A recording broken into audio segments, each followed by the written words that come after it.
Hello and welcome to Do the Right Thing, your weekly writing prompt podcast. I'm Alexandra. And I'm Jarvis. Jarvis and I were aspiring writers with one problem. We never actually took the time to sit down and write.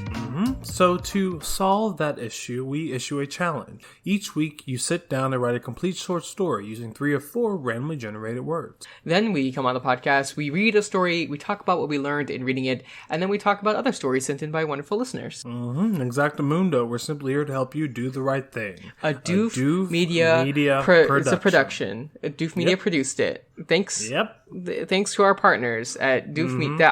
I feel like I'm saying the tone as if it's in a joking way, but it's genuine. It's very genuine. But at the same time, haha. Haha, hee-har. What do you think is the best one of the laughing onomatopoeias? Ooh, well, so there's haha, there's hee-hee, there's hee-har, and then there's hayuck, right? Yuck is pretty... It's pretty bold. I have it associated with NSFW goofy stories. Oh no. Do you know the one that's like the short comic where it's like Goofy talking to his son and he's like talking about what it means to be with a woman and then like the animalistic urges that he gets. Yes, that's what I picture. It's funny. It's a good one. And that's what I picture every single time that I hear the word yuck. So oh no. That's bad word association. I feel like that's the sound that he makes. You know? Probably, yeah, when he yucks. When he laughs, yeah. Oh, yeah. Yeah, I just meant when he laughs. That's all. Yeah, when he laughs. But the best one out of that is probably haha, because it's, classic. It's the most normalized one. It's not trying too hard, but it's enough. Question, so between hee-hee and heh-heh, alright, H-E-E repeated and H-E repeated, which one do you think is superior and for what situation? H-E repeated. Okay. Because the 2 E's, of course, I feel it's trying too hard. If you're laughing that much, I would just say put lol, personally, or right, like, of course. Or like right. Lamau, Lamau. Just I feel if the comedy within this joke or whatever, if it's more than just a typical ha-ha, then you should express what sort of bodily discomfort this joke is giving you. Okay. Oh, right. Like if it's making you cry. Yeah. Making you crying, piss yourself. Laughing, laugh my ass off, which is horrifying. Sort of wary tone, horrifying. Yeah, you're absolutely correct. I think it is really interesting, though, that because of the internet, we have invented words to express amusement. Yes. Lol and lamau. Like you could just say those, and it would just people be would get it. Yeah. Amusement, which I think is really interesting. Did you play Mass Effect? I did. The Elcor, they're the alien race, for listeners who don't know, they're the alien race. They speak in monotone because they express their emotions with pheromones. Yes. And they express to non-Elcor aliens their emotions by just saying them. So they say stuff like, with utter disappointment, I will never see you again, or they would go with rousing, inspiring, glorious speech. We will win today. Yeah. And I think that's interesting. And maybe we should all be like that. Maybe we shouldn't. What do you think? I mean, that would definitely it would help things not get lost into communication because some of us, me included, horrible when it comes to like body language or like reading people, right? So if they explicitly told me exactly what feeling and emotion, what Yeah, if they told me what their status was, basically. I think that would help in a common conversation. Now, does it sound good? Probably not. It seems that there'd be a lot of run-on sentences, but that's fine. The interesting thing is that if we started doing that, just saying what emotion that we were feeling at the time, I feel like we would almost immediately start using it with added layers of subtlety, you know? Like, we would say that we're sad when actually we're not that sad, you know? Yeah, so... Like, because we do that already, right? We say because there's a sense of, like, irony, Yeah, when we're not actually lolling. That's true. Granted, you know, language, along with body language and everything else, evolves at a rapid and constant. So I do feel like as soon as people start, like, saying... like, oh, I am happy, then yada, yada, yada. That is, like, maybe weeks after that is when we co-opt by ironic internet. Yeah, I can't wait for the day when someone uses, I tried to think of something funny. I wanted to something about me being dead. To be part of the joke, but it just didn't come together. And that's okay. We do a podcast here where every week we Jesus. We send out words and then people write their stories and then we read them. What are the stories this week, Jarvis? Yeah, so the words that we used this week were predict, convulsion, valid, and rent. And the story we will be reading from this week is by JarBJas with a Liminal Space. What lies ahead? What a wonderful title.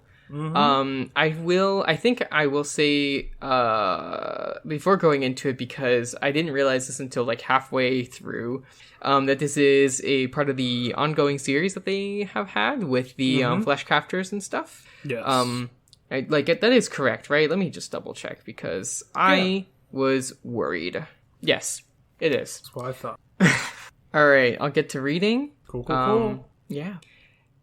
A Liminal Space. What Lies Ahead? By JarBJas. Don't know why I said it that way. If I strained, I could make out muffled conversation through the walls. If I strained, went up the hallway, and pressed my ear to the doors, I might be able to hear the rousing sales pitch my brother was throwing these bigwigs. But I'm not doing that. I'm just killing time, admiring the gaudy sculptures and frescoes adorning the walls. Waiting for the kid and Muoji to be done. Wish I brought a book. Oh, Parv! Fancy meeting you here? The lilt of her voice, the cadence of her speech, and that familiar, jovial tone. I knew who it was, and it wasn't a coincidence that we bumped into each other here. Here. In this company's lobby where my brother was throwing his pitch. Still, it wouldn't be right to ignore her. Best just to give in and give her what she wants. Eloise, to what do I owe the pleasure? I gave her a once-over and held myself back from commenting. She still wore a hat indoors, still had that satchel filled with scraps of paper, and still wore long, worn, waterproof leathers. It wasn't even going to rain today. She must be roasting. Oh, you know, Parv. Investigating. Journalism. She gestured at the lobby. You're investigating the Hills and Free Company? Why was she on this?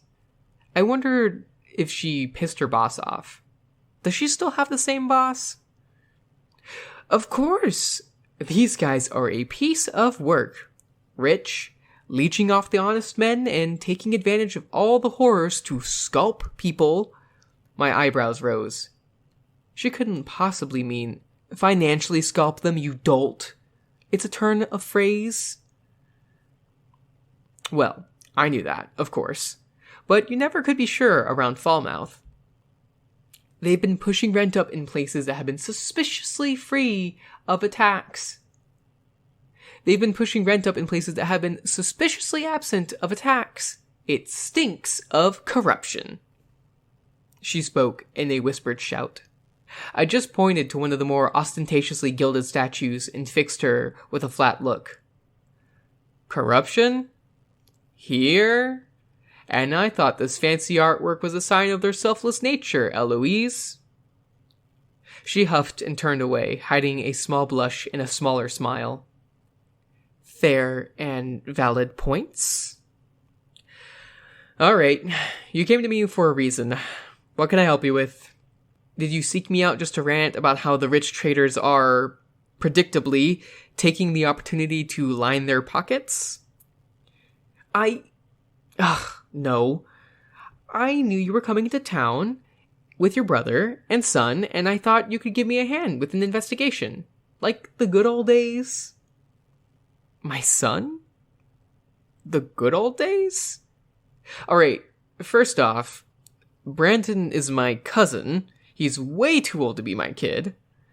She smirked at the comment, but I trudged ahead. And the good old days? Do you mean a few months ago? Where we spent too long, knee-deep in rotting flesh abomination, panning for evidence and trinkets at the height of a summer? It does feel like a lifetime ago. I smelled like an abattoir for weeks. I was pulling matted flesh from my hair for days. I remember, you had to bunk at mine because they wouldn't let you on the docks.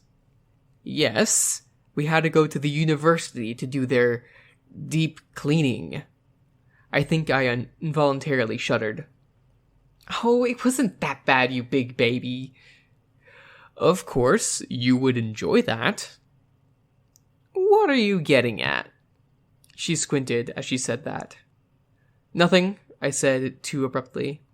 Now, you were going to ask about my help? She beamed at me. Well, since you're offering. I grunted in denial, but she plowed on. I heard you were coming to town, and I know you have inns with the various merchant guilds around the sea. I was hoping I could lean on you and your connections to gather information. She leaned closer and spoke in a hushed tone. There have been more monsters, and their bodies have no trail. We think they might be coming from overseas, but the merchant group aren't too friendly with outsiders. I could see this being a headache. And if I were to help you, what's in it for me? I questioned. The peace of mind that you were saving lives? Try again, Eloise. Well, the police and local justice would be happy to reimburse you for your time, she said with a satisfied smirk. When did she join the Bobbies? Police? Throw in some favors. Some weight and goodwill for the future, too. That doesn't just happen. You have to earn that goodwill. You can't just chuck money at people to build goodwill. I conceded with a nod. Right. Merchants weren't exactly the most normal folk to compare people to. Alright, I'll see what I can do. But only once my work here is done and I get more information to work off. Your work here? Standing in the lobby wishing for a book? Well, she had me there. But yeah, that's fine, Parv. We can go to my office. I have all the information there. An office? She really moved up in the world. Alright, I can do that. I noticed she wasn't budging. Are you just waiting here for us to finish up? Yep. All billable hours. Huh. Okay.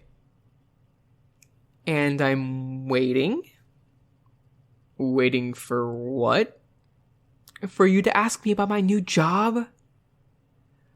Alright. I'll bite. Please, tell me about your new job. She turned to me, bright eyes and wide smile. She began to regale me with her life story for the past few months. Oh, it's amazing. You won't believe what happened after you last left. Well, there are worse ways to kill time. I guess.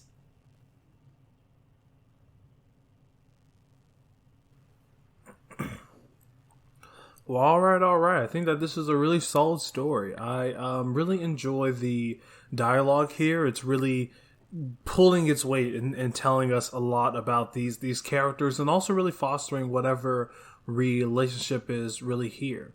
And on top of that, of course, there are plenty of hints here and there about the wider world that we've already seen from previous entries by JarBJas. So yeah, overall, I just think that this is a really great setup to whatever this job is, and yeah, I enjoy how this world has already been fostered through previous entries. So now it seems that there's a lot of freedom here when it comes to just charting different paths about what different characters could be doing within this world. So overall, really great job. Yeah, I had some trouble placing it when I saw the character Eloise. It didn't register a connection to me. I just thought it was another character. I just didn't realize it was set in the same world until later on when we had stuff about flesh abominations. And I was like, wait.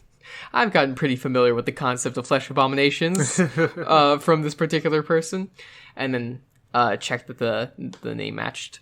And I'm pretty sure that this is not the same character as the captain, but considering that was the only other male character in the series, I was like trying to connect the two, but obviously they're different people. But anyway, what I really enjoy most about the story is thus the characterization of the point of view, right? Throughout it, both with the dialogue and with the thought process that shows up everywhere, we really get, the characterization of this being like a business-oriented person, being really tired of Eloise's shit, and just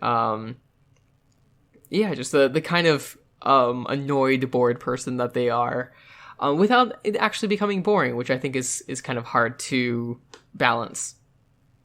Yeah, definitely, and like striking that middle ground is working really, really well here. I mean, even though this character is of course bored, this story was far from boring.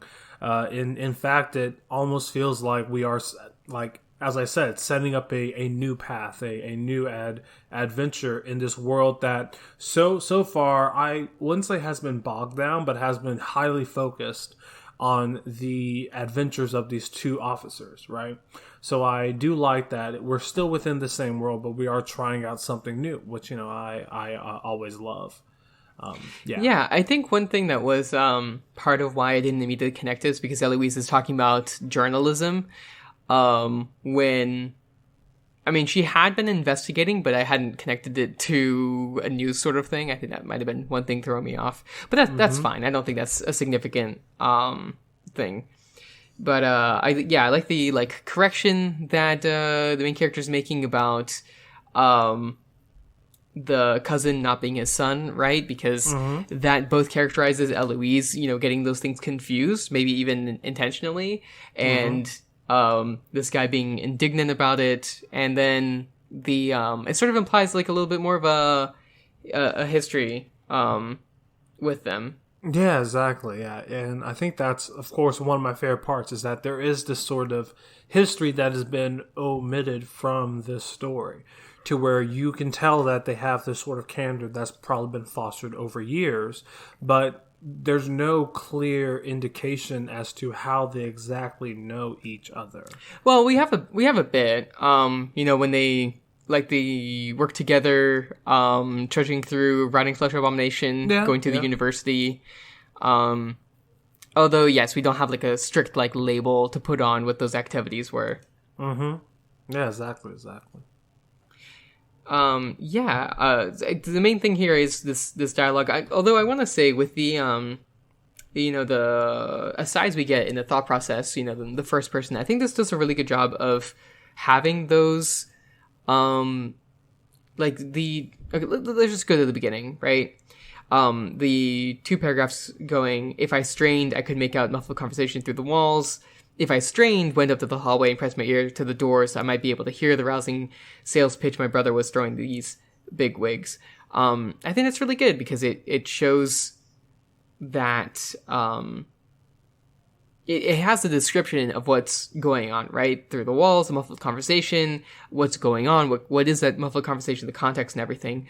But it is all with that conversational tone. And I think that's really I think that's well done. There's been times where I went and tried to do a narration that was full of character voice, and I really struggled sometimes. I was really factual.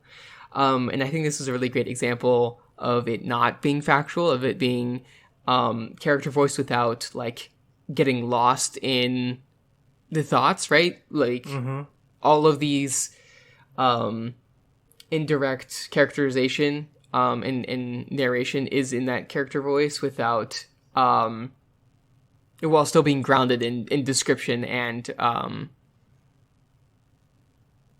grounded in description. Yeah, that's what it is. Yeah, no, definitely. So yeah, I mean, like overall, like as I said, this is a really solid story. The character work is pretty solid. I love the depth that is able to be covered within this short little piece. And yeah, I would love to see what would happen if JarBJas runs with these characters a bit further. Sure. I think this is a good practice with that dialogue and character focused narration. And I think that's a really good way to practice it, putting that out in... I wonder what JarBJas' like writing process was for this, whether they had the whole thing planned out or if they just sort of picked, the scenery of like a muffled conversation and just kind of went with it. But if it was the latter, I think they're both really good ways to practice. And I think doing that sort of thing, just starting with like a description of something and then going off with a character voice, I think is a really good way to explore a concept and get yourself writing. Yeah, definitely. Especially for a collection of stories that's really heavy with the concept. But yeah, I would love to know what that writing process is like. But all right, it's high time to move on into our listener submitted stories section. So, as always, this month's topic is one scene stories that take place within one scene, sitting down or whatever, as we saw in the story that we read. So, the story we will be talking about this week is by Sarah Penguin with Waffle Time. Which is a fun title. Mm-hmm. So in this one, we have a character, Hannah, sitting in the corner of a diner. We get a good overview of what the diner is like, which is shitty, right? Yeah, it's some dim fluorescent lights. It is very sparsely populated. There's some like truckers, an older man reading a newspaper, but that's like basically it. And she's not described as tired, but the waitress is this like older woman with gray hair, and you could just like see her as tired, Mm-hmm. It really classic, right? I feel like I've read this description a lot. And it works and uses those tropes really well, I think. And this older woman brings the waffles to Hannah, it sounds fantastic, these waffles. Yes. Although they burn you. But what I think is really interesting here is that it's described as all of these wonderful like tastes. They're all described, and then those individual tastes, the ice cream and chocolate and crispy waffle and marshmallow, meld together in a predictable taste explosion. And I think that's really, really indicative of what this diner feels like, right? It is, mm-hmm. I mean, it might be really, really good, but it's also like tired, right? It is old and well known, and even if it is delicious, it's still like, it's waffles, Mm-hmm. But which I think shows us a lot about what the character is feeling, because they're actually here. They meet a friend here, and we found out that they're here post a breakup, right? And that it was, it seems like it was a pretty rough thing, right? And Hannah doesn't like describe or talk about her feelings in this moment that much, but we can really tell that like she's probably holding off those emotions at a distance, so that she doesn't have to feel them right now. She like intentionally doesn't look at her friend to avoid like the look of pity and concern, because It doesn't say that it's because it would set her off, but I just got that vibe, you know? Yeah. But her friend basically invites her to go over so that they can talk about it, which is, it's sweet. Mm-hmm. Very sweet, yeah. And yeah, I mean, I really like this story. I mean, this story has really great description as it described the waffles. It made me super hungry. But I really think that the shining star of this story is the emotional impact as we get towards the end of the story, you know, and like after seeing this sort of dingy-ass diner and realizing that this main character is actually going through a pretty dingy part of their life, it just really works and it fits. And I do like how as soon as the other character gets here, there is some nice banter. You can tell that they are really good friends. And that the hope is that this other person will be the ear that this main character needs to vent about a horrible breakup. So I think that this is a really solid scene, and it's really doing great things with the dialogue and the description. So thank you very much to Sarah Penguin for sending this to us. Yeah, I think the dialogue at the end does such a great job of showing Hannah's feelings without telling us. You know, I just like read into those feelings a lot a second ago, but I think it's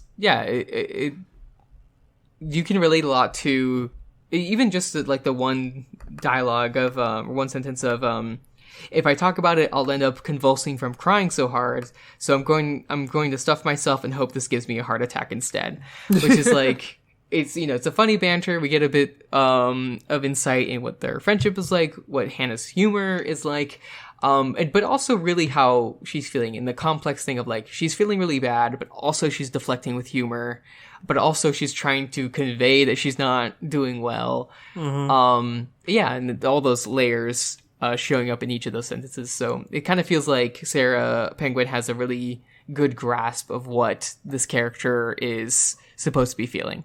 Yeah, definitely. And yeah, again, as you said, those layers are definitely what make this story. Yeah, we could just say, so thanks so much, Sarah Penguin and JarBJas for sending in your stories. If you want to be like all these wonderful writers and send in your story to Do the Right Thing, all you have to do is go to /r/Do the Right Thing, set a timer for 30 minutes, and write your story using 3 of the 4 randomly generated words. Exactly. And if you want to know those words as soon as they come out, you can do that by following us on the Do the Right Thing Twitter, which is just @RightThingCast. And also, if you want to send us any email with any sort of information, a extra story, or any real questions, you can do that by sending that to our Gmail, which is @RightThingCast@gmail.com. @RightThingCast@gmail.com. Okay, without the at. Yeah. Following us on Twitter would be how you would find out about us not having an episode last week. I was traveling. I was on a cruise ship. It was very last minute. It was fun, but also very last minute. And it turns out that you can't really have good video calls over ship internet. Also, do you know how much it costs for 1 week of internet? I don't know, $1,000. Okay, now it's not going to sound impressive. It was $200. That's $200. Yeah, it was a lot. It was a lot. And you know what the worst part was? The worst part was they cut off the internet the night before it was over. Like, oh my God. The last day.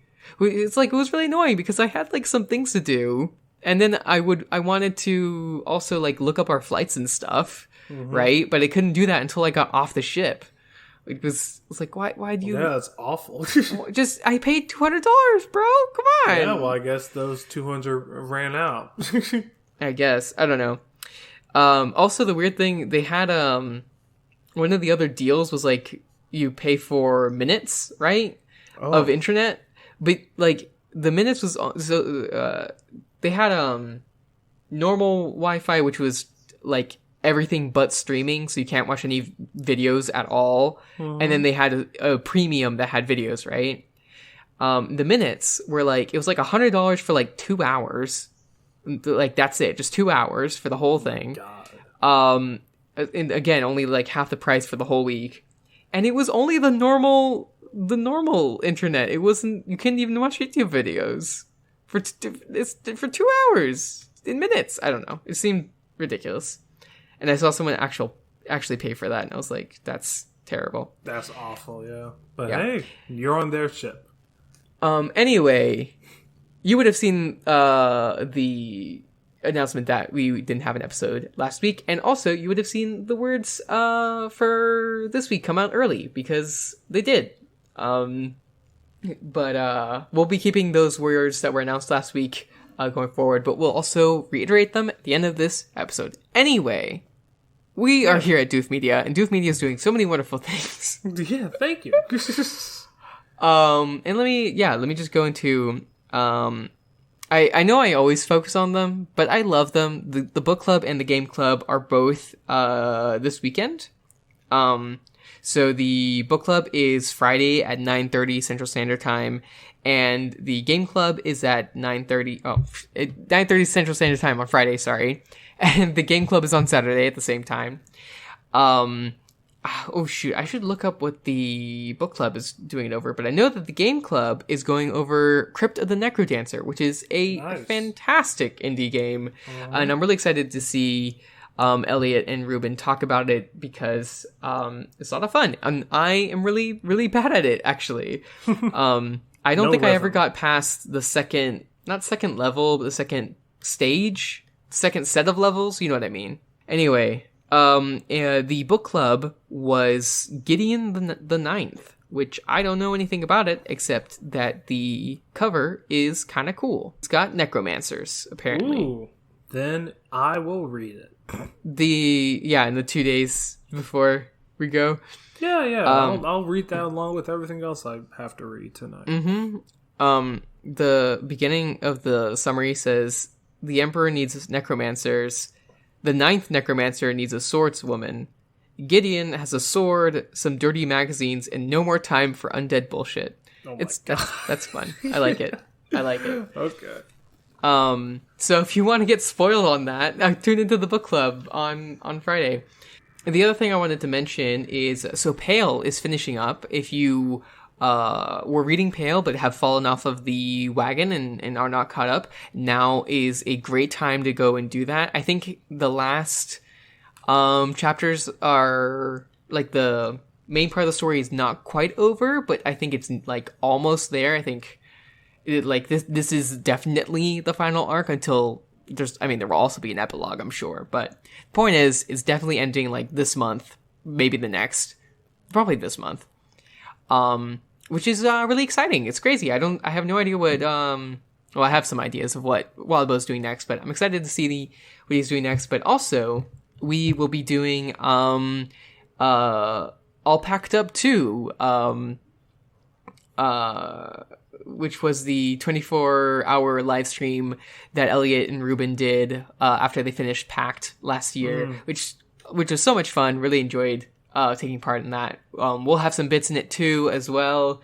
I know they have some wonderful activities and things going on, and I'm really, really excited to tune into that. Also, I think the unofficial and official working title is like All Packed Up to All Paled Out Beyond the Pale, okay. And then maybe some other epithets. It was fun. Anyway, I'm very excited about it, so I'm looking forward to that.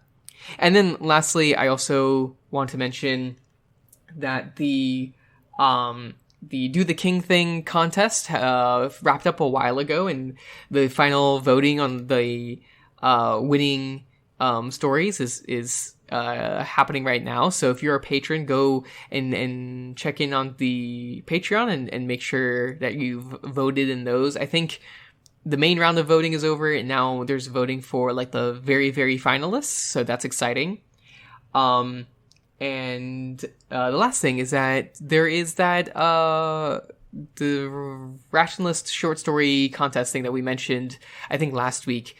So if you haven't checked that out yet, please do, because I think the due date is sometime in October, and there's some really fantastic prizes for that, so go check it out. Cool. Well, all right, I think it's high time to move on into next week's words. As always, this will be the final week, For our September topic of a one scene story next month, we will move on to a nice Halloweeny October topic. But for next week, it'll still be a one scene story.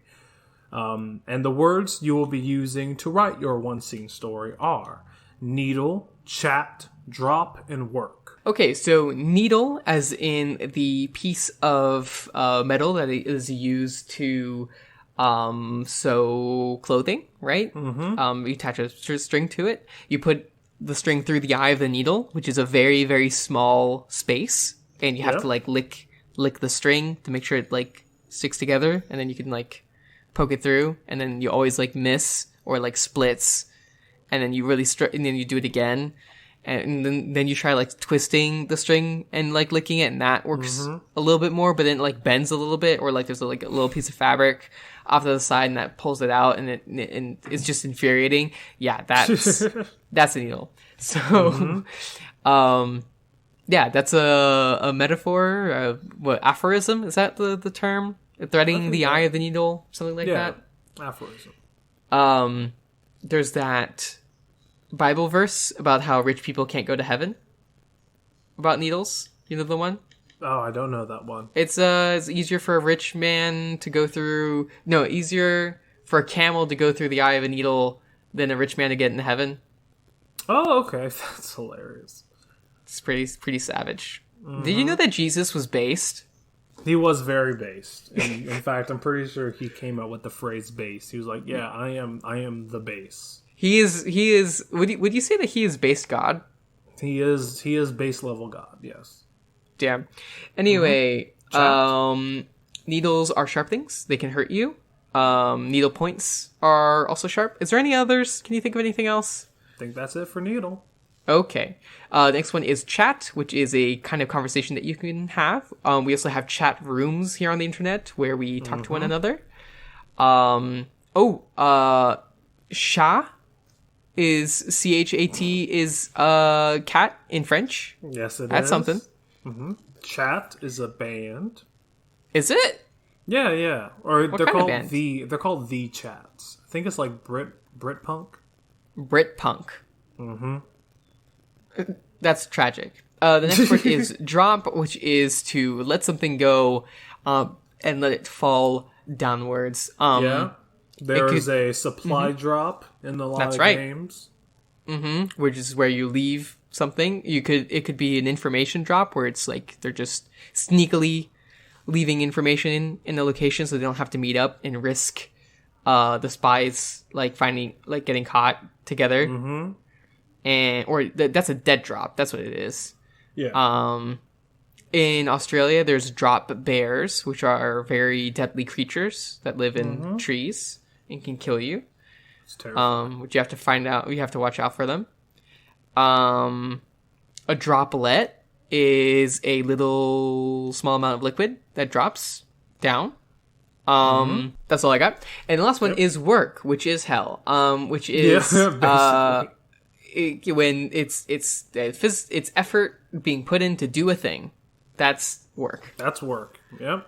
So tell me, what 10-word story are you gonna write next week? 10-word story. Okay. Man at work, drop needle while chat is fired, dies. There we go. 10 words. That's the best I could do. Yeah, it's fantastic. All right, what you got? Give me your best 5-word story. 5-word, got it. Mm-hmm. Record needle drop, don't work, chat. You failed the challenge. That's not 5 words. That's 6. I'm sorry. Fuck. God damn it. Well, I don't think we can do. call each other right thingers anymore. Yeah, I don't think we can do the right thing. If someone can do a better, can do a 5-word story with these 4 words, you can steal our title from us. Yeah, you can have the podcast. You can take the crown and all of the powers that it grants you. That it bestows. So but don't do that, because that would not be the right thing to do. Don't do it. It wouldn't be the right thing to do or not to do the right thing. To stop or not to stop. That's the real question. I'm gonna